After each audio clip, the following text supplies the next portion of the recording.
Hello everyone, कैसे हैं आप सभी लोग। आज हम लोग एडजेक्टिव पढ़ने वाले हैं अंग्रेजी ग्रामर का। ये अंग्रेजी ग्रामर में मैंने पहले नॉन प्रोनाउन को भी क्लियर करवा दिया है और वन वर्ड सब्स्टिट्यूशन के भी दो वीडियोस आ चुके हैं। अगर आपने नहीं देखा है तो वो ज़रूर देख लें, क्योंकि नॉन प्रोनाउन जब तक आप लोगों को समझ में नहीं आएगा तब तक एडजेक्टिव भी समझ में नहीं आएगा। आइए स्टार्ट करते हैं।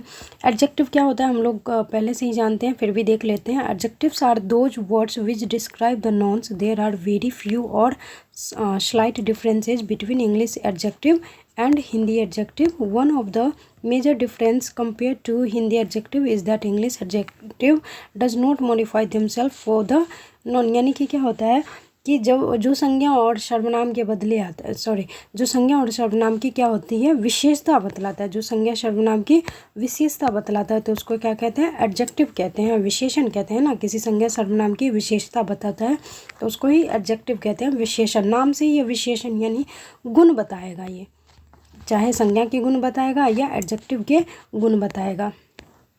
जैसे देख लीजिए, बिग, स्मॉल। देखिए एग्जाम्पल के तहत समझिए।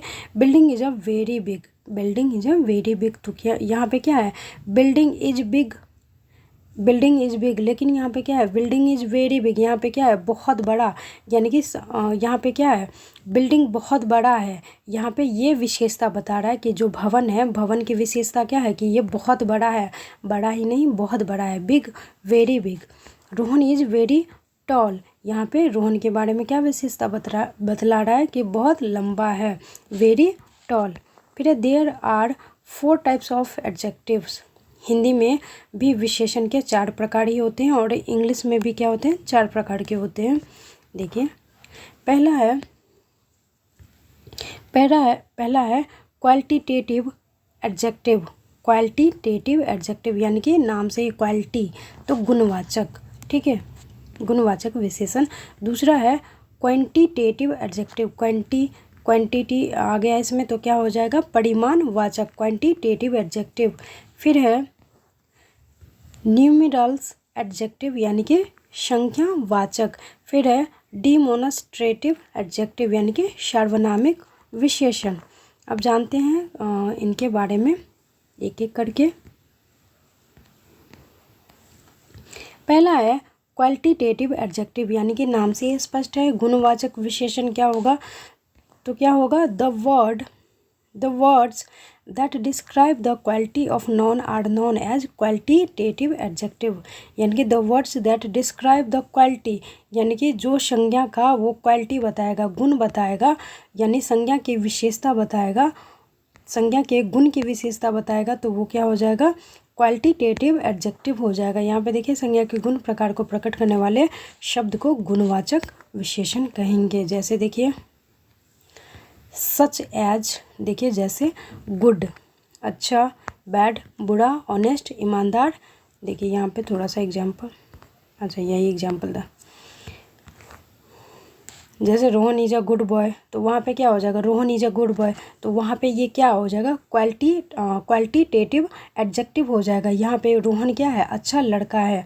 फिर Mohan is a bad boy, तो वहाँ पे क्या हो जाएगा, मोहन बुरा लड़का है, तो वहाँ पे क्या, क्वालिटी। अगर गुण उसका संज्ञा का, कोई भी संज्ञा है, संज्ञा मतलब नाम, कोई भी नाम है या स्थान है या कोई भी है, तो उसके गुण अगर क्या कह रहा है, गुण की विशेषता बता रहा है, तो वही हो जाएगा क्वालिटेटिव एडजेक्टिव हो जाएगा वो।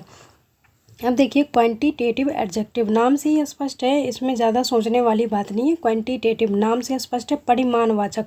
क्वांटिटी क्या होता है, क्वांटिटी मतलब मात्रा, है ना, मात्रा या परिमाण जिसको कहते हैं, तो क्वांटिटेटिव विशेषण है। अब इसमें देखिए क्वांटिटेटिव की विशेषता उसमें बताएगा, the words which describe the quantity of noun are known as quantitative adjective.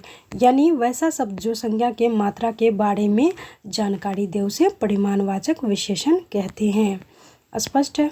देखिए जैसे एग्जाम्पल में 2 किलो, 2 मीटर, 10 मीटर, ये सब क्या हो जाएगा, जिसमें क्वांटिटी हो ना तो वो जान जाइएगा, क्वांटिटेटिव एडजेक्टिव हो जाएगा।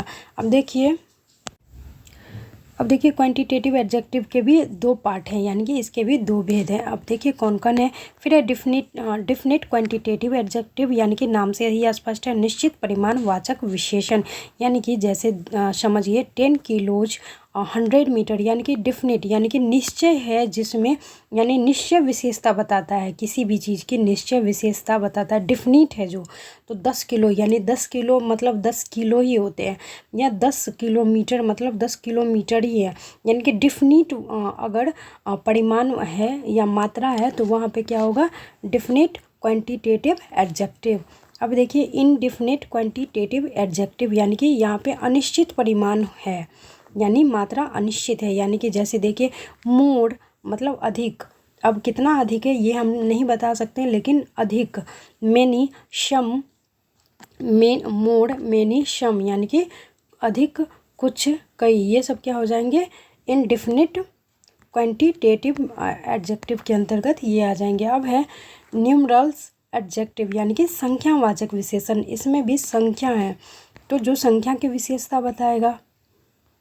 देखिए this adjectives are use to show the numbers of noun and their place in an order and is called as numerals adjectives. ठीक है, जैसे देख लीजिए हिंदी, यह विशेषण संज्ञा की संख्या और अपने स्थान को दिखाने के लिए इस्तेमाल किया जाता है, तो वो क्या हो जाता है, संख्यावाचक विशेषण हो जाता है। जैसे देखिए 1 2 3 4 कुछ भी दे सकते हैं, कोई मतलब ही नहीं है। सीता हैज़ 4 सिस्टर, यानी कि सीता की क्या है, 4 बहनें हैं। राघव हैज़ 5 ब्रदर, तो उसके पास, राघव के पास क्या है, सॉरी राघव हैज़ 5 ब्रदर, यानी कि राघव के पास क्या है, 5 भाई हैं। आई हैव 2 एप्पल, मेरे पास 2 सेब हैं। देखिए अब ये शब्द भी न्यूमरल्स एडजेक्टिव भी दो भागों में बांटा है, इसमें भी डिफिनिट और इनडिफिनिट आ जाएगा। देखिए निश्चित संख्यावाचक विशेषण, यानी कि फर्स्ट सेकंड थर्ड, ये सभी क्या हो जाएंगे, डिफिनिट न्यूमरल्स एडजेक्टिव के अंतर्गत आ जाएंगे। अब है इनडिफिनिट, वही है, वही चीज़ें हैं, यानी कि इसमें अनिश्चित संख्यावाचक का, यानी कि देखिए जैसे मेनी फ्यू सेवरल्स, ये टीसी क्या हो जाएंगे, इनडिफिनिट न्यूमरल्स एडजेक्टिव के अंतर्गत आ जाएंगे। फिर है डिमोन्स्ट्रेटिव एडजेक्टिव, सर्वनामिक विशेषण। These adjectives are used to indicate a particular noun using these adjectives such as that, those and these। यह विशेषण क्या होता है, यह विशेषण इस तरह के विशेषण का प्रयोग विशेष संज्ञा इंगित करने के लिए इस्तेमाल किया जाता है, जैसे यह वह ये वे आदि। जैसे देखिए मेरी पुस्तक, माई बुक, किसका नाम, हुज वर्क, आपका सामान, योर स्टफ। तो ये ऐसी वर्ड क्या हो जाएंगे जिसमें my, whose, your, they, there, where, ये सभी चीज़ें आ जाएंगी, तो वो क्या हो जाएगा हम लोगों का, वो हो जाएगा डिमोन्स्ट्रेटिव एडजेक्टिव, यानी सर्वनाम, जो भी सर्वनाम वाले वर्ड हो जाएंगे ना, तो वो हो जाएगा डिमोन्स्ट्रेटिव एडजेक्टिव, सर्वनामिक विशेषण। प्रोनाउन इस पढ़ लीजिएगा, ये परिभाषा अपने आप और समझ में अच्छी तरह से समझ में आ जाएंगी। देखिए जैसे ये तो हो ही गया था, मेरी पुस्तक नहीं है, माई बुक इज़ न्यू, इस हिसाब का वर्ड आपको सेंटेंस मिले ना, my book is new, your language on top, यानी कि आपका सामान, लगेज है, सॉरी लैंग्वेज नहीं है, योर लगेज ऑन टॉप, यानी कि आपका सामान ऊपर है। तो जिसमें मैं, माई, योर, दे, देयर, वेयर, ये सभी चीज़ें, यानी कि जो भी सर्वनाम वाली चीज़ें हैं ना, जो भी सर्वनाम वाले वर्ड हैं, तो वो अगर आ जाएंगे तो वो हो जाएगा डिमोन्स्ट्रेटिव एडजेक्टिव के अंतर्गत वो आ जाएगा। तो आई होप आप लोगों ने एडजेक्टिव अच्छे से समझ लिया। चलिए मिलते हैं बहुत जल्द अगले वीडियो में, तब तक के लिए धन्यवाद, नमस्कार, वंदे मातरम।